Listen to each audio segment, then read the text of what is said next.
여기서는 그래서 쓰기죠, 쓰기. 계산식을 지금 한두 개는 써줬는데 이 계산식을 본인이 스스로 써라. 여태까지 연산 문제집은 계산식은 다 문제집에 있어. 나는 뭐만 쓰면 돼? 답만 쓰면 돼. 그런 수동적인 입장에서 벗어나서 적극적으로 이 연산을 자기가 세로로 식으로 쓰고 계산해라. 그 말은 네가 쓸 때 잘 쓸 수 있느냐? 수학적 사고를 묻고 있는 겁니다. 여러분 안녕하십니까? 이번 시간에는 개념 연결 연산의 발견 8권에 대해서 설명드리도록 하겠습니다. 8권은 총 1단계부터 20단계까지 있습니다.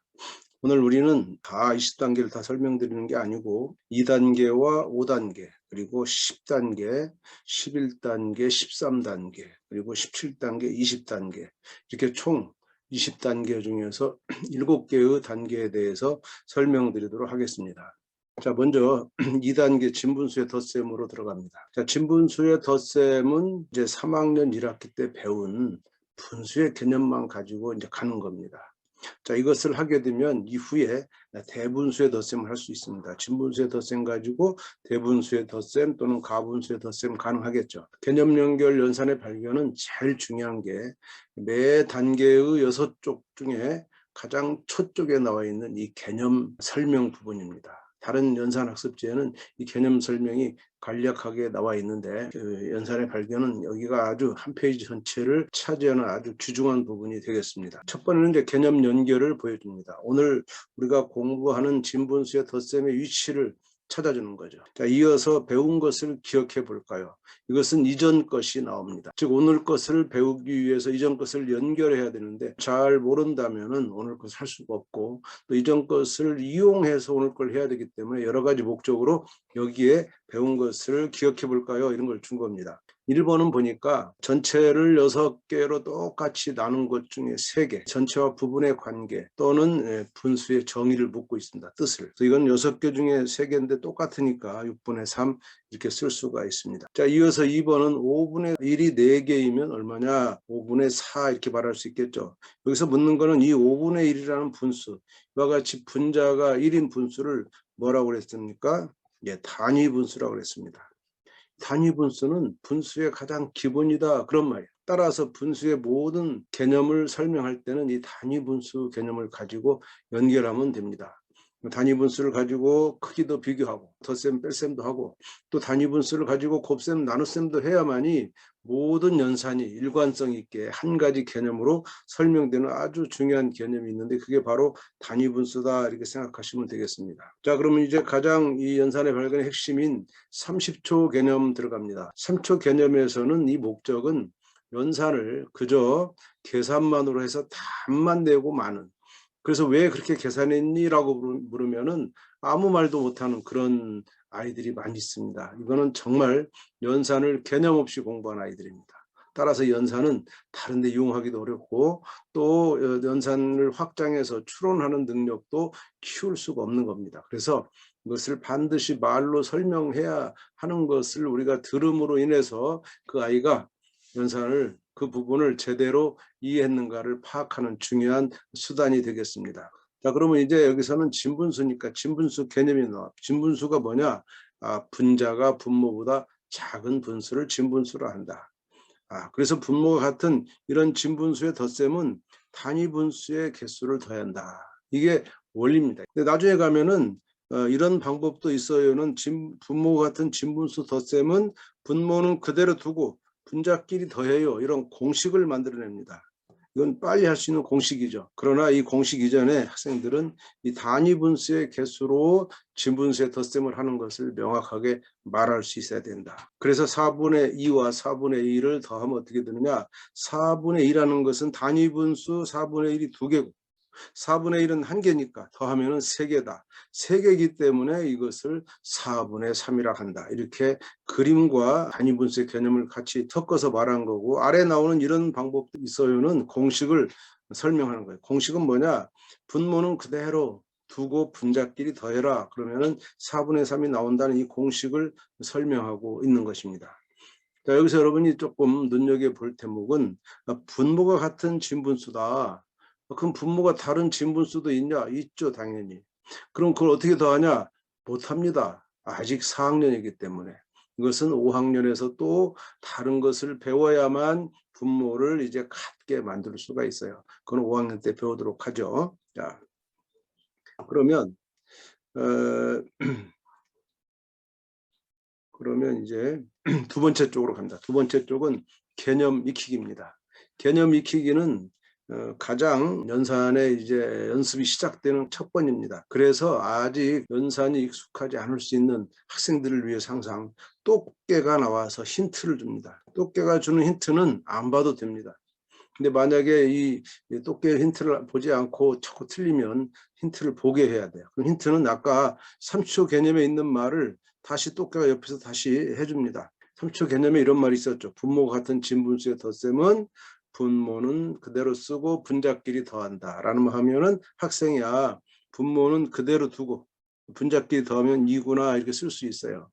이것을 또 그림으로도 이렇게 설명하고 있는데 3분의 1이 2개면 3분의 1 2개에 대해서 이렇게 3분의 2가 된다 이렇게 설명할 수 있겠죠. 자, 이렇게 개념 익히기는 똑개가 나와서 다시 한번 힌트를 준다는 거. 이거를 이용할 수 있는 학생은 이용해도 되지만 이용할 필요가 없는 학생은 이용 안 해도 됩니다.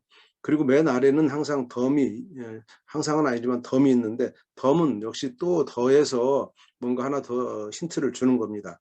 이와 같이 덤에서는 4분의 2 더하기 4분의 1을 이제 수직선에다가 한번 수직선 모델로 설명하고 있습니다. 그래서 4분의 2와 4분의 1은 1을 4개로 쪼갠 것 중에 2개, 1개 이렇게 되는 거니까 이 4분의 2와 4분의 1 더면 결국 이것이 4분의 3과 같다는 것을 수직선을 통해서도 구할 수 있다. 그렇게 생각하시면 되겠습니다.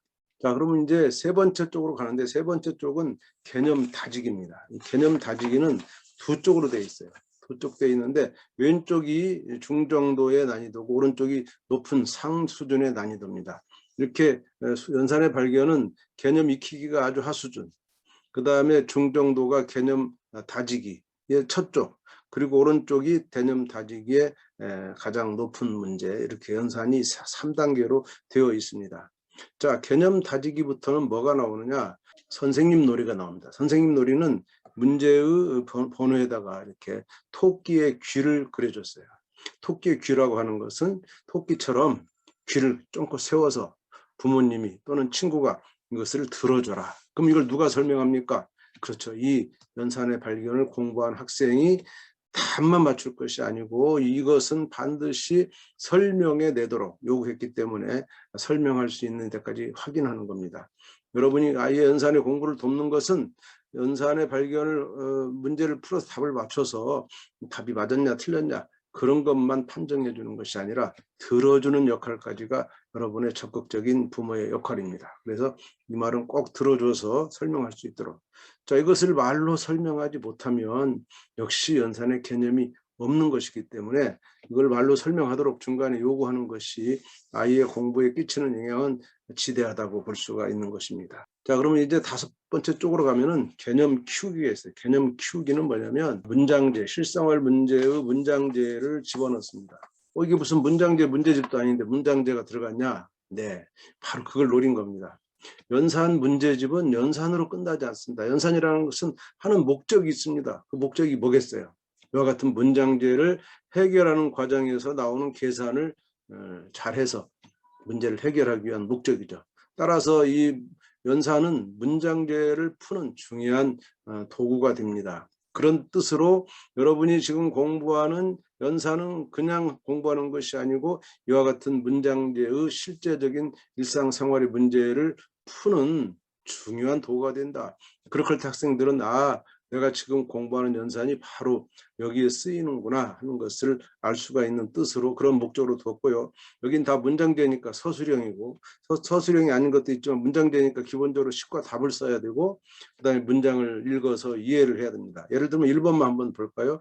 1번 빵 한 개를 만드는데 밀가루 7분의 3kg이 필요하고 과자 한 개를 만드는데 밀가루 7분의 2kg이 필요하다. 그러면 빵 한 개와 과자 한 개를 만드는데 필요한 밀가루는 모두 몇 킬로냐? 이런 말에 학생들은 이것이 두 개의 밀가루의 무게를 더하라는 거구나. 여기 더하라는 말이 없어요. 문장에는. 근데 이것을 계산해서 모두 몇 킬로그램인가라고 물을 때는 이것을 더라는 말이구나, 덧셈이구나. 이 덧셈 상황이라는 것을 인식하는 것이 문장제를 푸는데 가장 중요한 핵심이겠죠. 그러면 이제 마지막 쪽에 있는 도전해 보세요 갈게요. 도전해 보세요는 항상 두 개 문제로 이루어졌습니다. 두 개 문제 중에 1번 문제는 익힘체계의 5, 6번에 해당하는 높은 난이도의 문제입니다. 교과서 수준보다 좀 높습니다. 2번 문제는 다 그런 건 아니지만 대부분 2번 문제는 다음에 배울 것을 여기다 제시했어요. 선행학습 같은 거죠. 선행. 자, 이때 선행 개념은 아니고, 선행은 남이 가르쳐서 억지로 이렇게 외우게 하는 것이고, 지금은 이 학생이 2단계를 공부했다면 3단계나 4단계 것을 해볼 수 있다. 해볼 수 있다는 것이지 할 수 있다는 것은 아니에요. 그러니까 이 문제는 틀려도 되는 겁니다. 근데 만약 이것을 내가 아직 공부하지 않았는데, 배우지 않았는데 이 문제를 풀 수 있다면 자기의 그 성취감은 대단하겠죠. 그런 의미로 여기는 한번 해봐라, 추론 능력, 추측하는 능력을 동원해서 한번 해봐라, 이런 얘기입니다. 어떤 거냐면, 지금 보세요. 지금 2단계는 진분수의 덧셈인데 받아올림이 없는 거예요. 근데 이거는 지금 보니까 13분의 7 더하기 13분의 8. 그러면 이거 얼마입니까? 이거는 분모가 똑같은 거니까 진분수 덧셈 할 수 있죠. 13분의, 그럼 분자는 두 개를 더해서 15 이렇게 나온단 말이에요. 여기까지는 보통의 진분수 덧셈과 같습니다. 다만 분자를 더한 결과가 분모보다 커져서 가분수가 된 겁니다. 자, 근데 요 계산은 진분수를 그냥 더하는 거, 거기서도 충분하죠. 진분수 덧셈에서 이게 분자가 분모보다 작은 걸 더하나 큰 걸 더하나 어차피 나는 7 더하기 8을 계산하는 것이야. 7 더하기 8은 15가 된다는 것은 4학년으로서는 그냥 할 수 있는 거니까 능이 된단 말이야. 그래서 이거를 가분수니까 다시 진분수로 고쳐서 1과 13분의 2 이렇게 써도 되고, 그냥 가분수로 놔둬도 되죠. 중요한 거는 이 문제를 해결할 능력이 지금 이 2단계를 공부한 아이에게 없느냐? 있단 말이에요. 왜?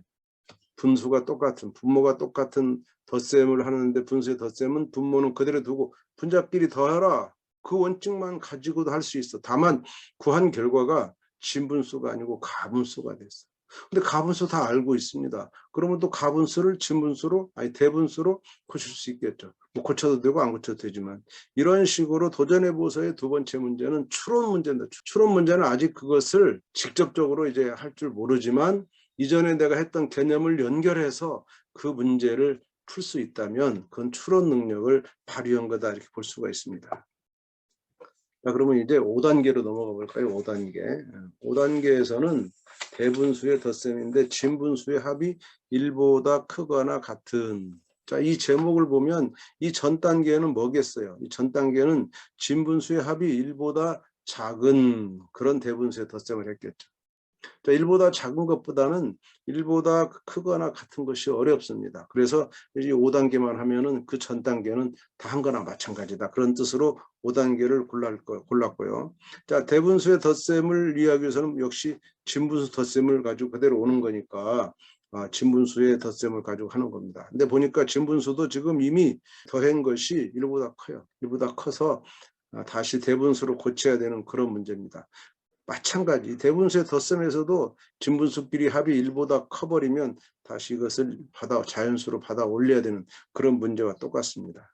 자, 배운 것을 기억해 볼까요? 꼭 확인하시고, 배운 것을 기억해 볼까 해서 걸리면 더 이상 나가면 안 됩니다. 이 5단계니까 다시 4단계로 3단계로 어디서 걸렸는지 체크해 가지고 그 단계로 다시 가야 됩니다. 자, 그러면 이제 30초 개념 들어가 볼게요. 30초 개념에서는 분모가 같은 대분수 덧셈을 할 수 있는데, 자, 문제는 똑같습니다. 요령은 앞에랑. 분모가 같은 대분 덧셈, 자연수는 자연수끼리, 진분수는 진분수끼리, 끼리끼리가 나와요. 이거는 자연수 덧셈에서 시작했어요. 1의 자리끼리, 10의 자리끼리, 100의 자리끼리 이렇게 더하는 거. 그러면 또 이것이 다른 연산에도, 예를 들면 길이나 들이나 부피나, 또는 부피는 중학교죠, 무게나 이런 것을 더할 때도 똑같이 사용됐어요. 시간을 계산할 똑같이 사용됐어. 같은 단위끼리 더한다, 같은 단위끼리 뺀다라는 개념이죠. 그래서 이것도 똑같이 하는 겁니다. 자연수는 자연수끼리, 진분수는 진분수끼리 더한다. 다만 진분수끼리 더한 결과가 가분수, 1보다 같거나 커버리면 이것을 다시 대분수로 바꿔주면 된다. 이런 얘기입니다. 그래서 예를 들어서 2와 4분의 3 더하기 1과 4분의 2를 두 가지 방법으로 하고 있어요. 먼저 그림으로 하면 2는 두 개 전체고요. 4분의 3은 넷으로 나눈 것 중에 3개니까 4분의 3. 이게 4분의 3이죠. 그다음에 얘는 1과 또 넷으로 쪼갰으니까 4분의 1씩 쪼갰는데 그중에 두 개니까 4분의 2. 얘가 4분의 2가 되겠죠. 자, 이렇게 더하면 그림으로 더하면은 이렇게 1끼리 더하면 3이 나와. 자연수끼리 더하면. 그 다음에 분수 부분을 더하면은 이게 4조각으로 4개로 쪼갠 4분의 1이 몇 개냐면 5개가 돼요. 5개니까 4개를 가득 채우고 1개가 남는다. 얘가 4분의 1인 거예요. 얘가 4분의 1이고 이 녀석은 다시 이렇게 자연수로 올라가서 자연수가 4가 되는, 그래서 4와 4분의 이렇게 구할 수 있어요. 그런데 이것을 항상 이런 대분수의 덧셈을 그림으로 구하는 것은 시간이 많이 걸린다. 그래서 어떻게 하느냐, 이와 같은 방법을 하는데 대분수에서는 자연수와 진분수를 갈라서 자연수끼리 그 다음에 진분수끼리 이렇게 더합니다. 그래서 진분수끼리 더한 것이 4분의 5로서 이제 1보다 커진 가분수면은 그거를 자연수로 바꿔서 이렇게 대분수로 고쳐 쓸 수 있다라는 거죠. 꼭 고쳐야 되는 건 아니지만 고쳐 쓰는 게 좋겠죠. 밑에 이런 방법도 있어요에서는 여러분이 앞으로 많이 쓰게 되고 특히 중학교 올라가면 이제 100% 대분수를 다 가분수로 고치는 방법을 사용합니다. 그걸 위해서 초등학교에서도 대분수를 가분수로 쓰는 것을 적극 권장합니다. 그러나 또 가분수는 또 약점이 있어. 가분수는 뭐 분모가 커지고 그다음에 이게 총 얼마인지 잘 알 수가 없어. 근데 대분수는 딱 자연수가 있으니까 뭐 3과 2분의 1 그러면 이게 3개보다는 크고 4개보다는 작구나 하는 그 범위나 크기를 짐작하기 쉬운데 가분수는 그게 좀 약점이죠. 어쨌든 가분수로 고치면 2와 4분의 3은 4분의 11로, 1과 4분의 2는 4분의 6으로 이렇게 고칠 수가 있고, 이때 이것은 분모가 같아졌으니까 이제 분모가 똑같은 것은 단위분수 개념으로 가도 되고, 또는 이제 공식으로 가면은 분모가 같으면 분자끼리 더해라. 그래서 17이 나왔어요. 그리고 마지막 이것을 다시 이제 대분수로 고쳐주면 되겠죠. 고치지 않아도 됩니다만. 자, 그러면 그 다음 단계 10단계로 한번 가볼까요? 10단계는 이제 제목이 빼는 진분수가 더 큰 대분수의 뺄셈. 자, 방금 전에 우리가 다룬 것은 대분수의 덧셈을 다뤘고요. 이번에는 대분수의 뺄셈을 다루게 됩니다. 자, 빼는 진분수가 더 크다 이 말은 이 전 단계에서는 빼는 진분수가 더 크지 않은, 즉 작은 이런 뺄셈을 했고, 여기서는 이제 반대로 더 어려운 겁니다. 뒤에 있는 진분수가 더 크다 그 말이에요. 그럴 때 빼면은 어떻게 빼겠느냐? 진분수끼리 뺄셈이 잘 안 되죠. 그렇죠. 작은 게 앞에 있으니까. 그래서 어떻게 하느냐 하는 겁니다. 그래서 이것 이렇게 대분수의 덧셈을 그렇게 하는 건데, 이것을 위해서 이 직전에 자연수 빼기 분수를 합니다. 자연수에서 분수를 빼는 방법. 그리고 또 그 앞에는 대분수의 뺄셈이 있어요. 그러니까 이게 8단계, 이거 9단계 이렇게 되는 건데, 8단계에서는 대분수끼리 빼는데 이렇게 분수끼리, 즉 진분수끼리 바로 뺄셈이 가능해요. 근데 여기서는 여기 5분의 1과 5분의 3, 이 5분의 3이 커서 이제 뭔가 조치를 취해야 돼. 그래서 좀 더 어렵죠. 그러면 이제 한번 30초 개념으로 들어가 볼게요. 빼어지는 대분수에서 자연수의 1만큼을 가분수로 바꿔서 한다. 이 막 바꿔주면 이제는 자연수는 자연수끼리, 진분수는 가분수끼리, 가분수하고 진분수 이렇게 계산하는, 그러니까 분수끼리 계산한다 이렇게 말하고 있어요. 예를 들어서 이제 3과 3분의 1 빼기 1과 3분의 2 하면, 자, 이 3분의 1과 3분의 2, 이 진분수만 볼 때는 뒤에 있는 게 커. 그래서 앞에 있는 3 중에 1을 가분수로 바꾸는 겁니다. 자, 3과 3분의 1 있고, 얘 중에 요 하나를 이렇게 3등분해서 3분의 3으로 만들어줍니다. 얘가 3분의 3이에요. 얘는 3분의 1이에요. 그러니까 이 두 개 합치면 3분의 4가 되는 거예요. 3분의 4가 되고, 세 개 중에 하나를 이제 가분수로 고쳤으니까 두 개가 남는 거죠. 그래서 2와 3분의 4. 이렇게 고쳐져야만 거기서 얘를 뺄 수가 있어요. 그래서 이제 한 개짜리 없어지고 한 개씩 없어지고 그러면 1이 남죠. 3분의 4, 3분의 1이 4개, 3분의 1이 2개를 빼면 2개만 남죠. 남은 거는 이와 같이 1과 3분의 2가 된다라는 겁니다. 자, 이것을 빼는 방법은 또 이렇게도 가능해요. 앞에 있는 분수의 대분수 중에 1을 가분수로 고쳐가지고 이렇게 분수 부분을 크게 만들어 놓은 거죠. 자, 이렇게 하는 방법이 여기서 벌써 두 가지죠. 그림으로 하는 방법, 그 다음에 이렇게 1을 가분수로 고쳐서 하는 방법. 세 번째는 아예 처음부터 다 대분수를 가분수로 고쳐버려요. 이게 이제 가장 많이 쓰고 중학교 가면 이 방법을 많이 쓴다 그랬습니다만은 초등학교에서는 그래도 대분수를 많이 사용하는 것이 일반적입니다. 그래서 여기서는 가분수로 고치고 또 가분수로 고쳐서 3분의 10 빼기 3분의 5. 이 3분의 10 빼기 3분의 5는 앞에서 했습니다. 분수끼리 뺄셈에서. 그래서 이 분모가 똑같으니까 분자끼리 뺀다라는 공식을 만들어냈고, 그래서 그게 3분의 5가 되니까 이제 이렇게 1과 3분의 2 이렇게 답으로 쓸 수 있는 거예요. 자, 그럼 우리가 여기서 벌써 세 가지나 되는 분수의 뺄셈을 보게 된 거죠. 분수의 뺄셈을. 자, 그 다음 단계는 이제 소수로 넘어갑니다. 11단계는 소수 두 자릿수.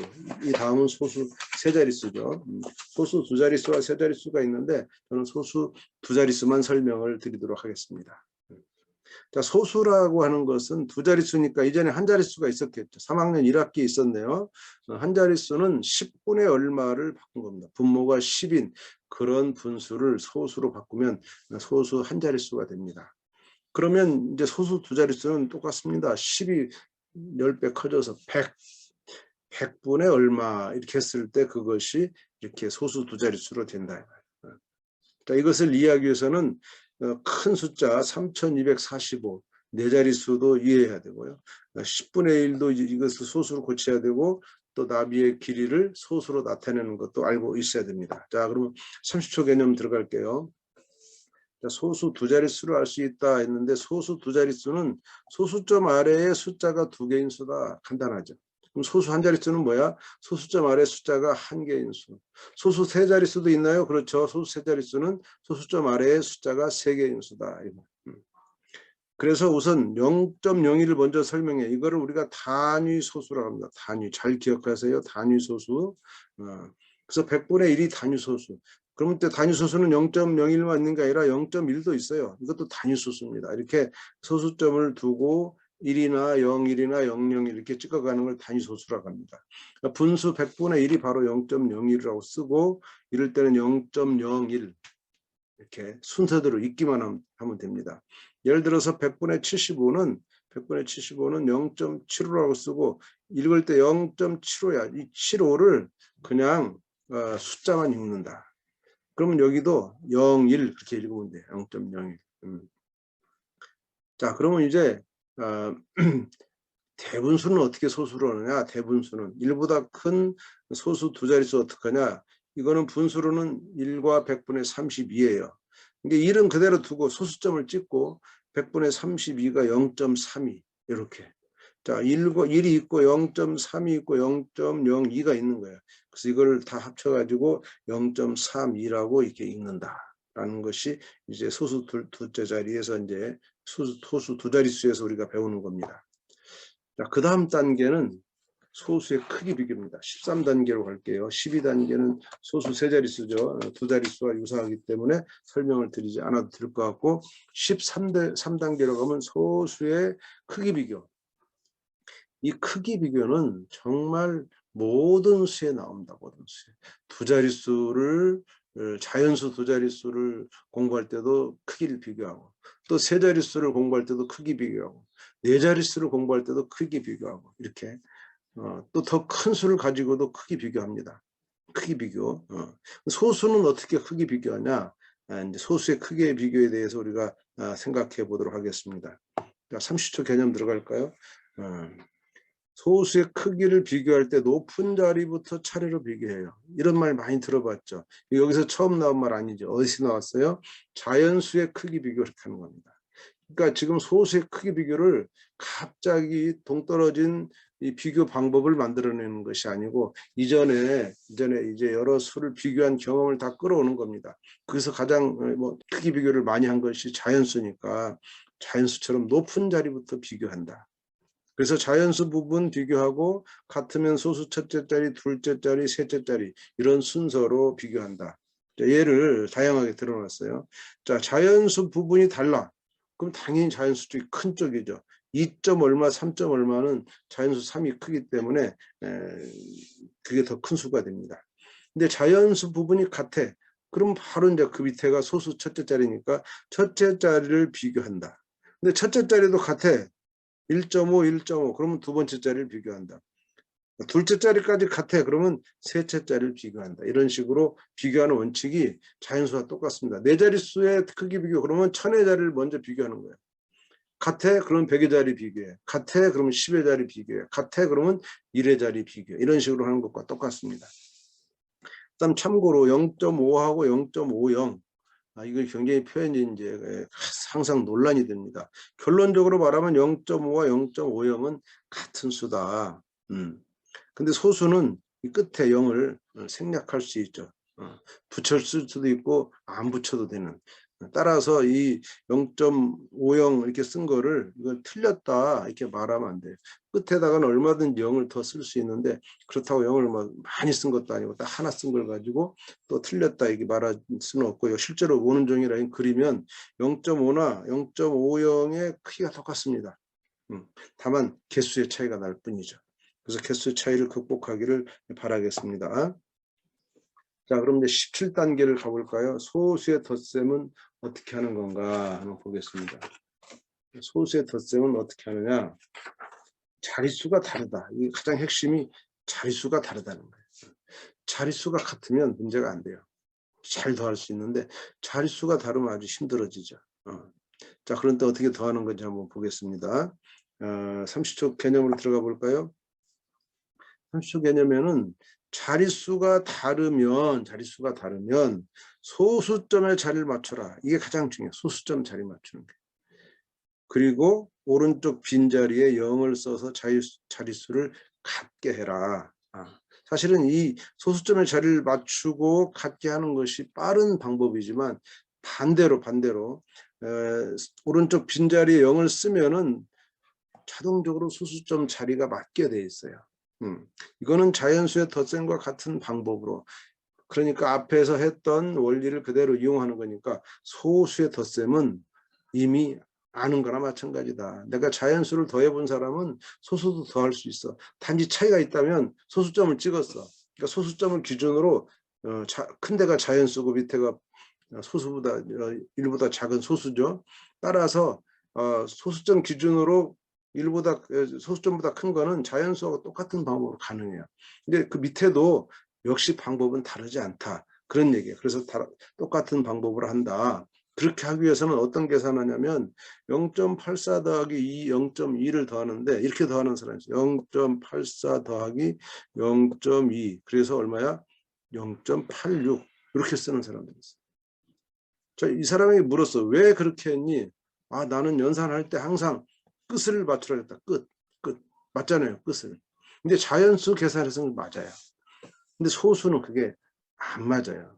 그럼 어떻게 하느냐? 이때도 단위 소수라는 개념을 일단 끌고 와야 됩니다. 단위 소수로 설명하는 것이 가장 정확하고 꼭 필요합니다. 또 일관성도 있고요. 다시 말하면 0.84는 단위 소수 0.01이 84개 있는 거예요. 84개. 0.01이야. 0.1이 아니고. 그럼 0.2는 단위 소수로 말하면 0.1이 2개 있는 건데 0.1이 2개라고 하는 것은 이 아까 0.84를 할 때 0.01이 84개다는 이 단위가 안 맞아요.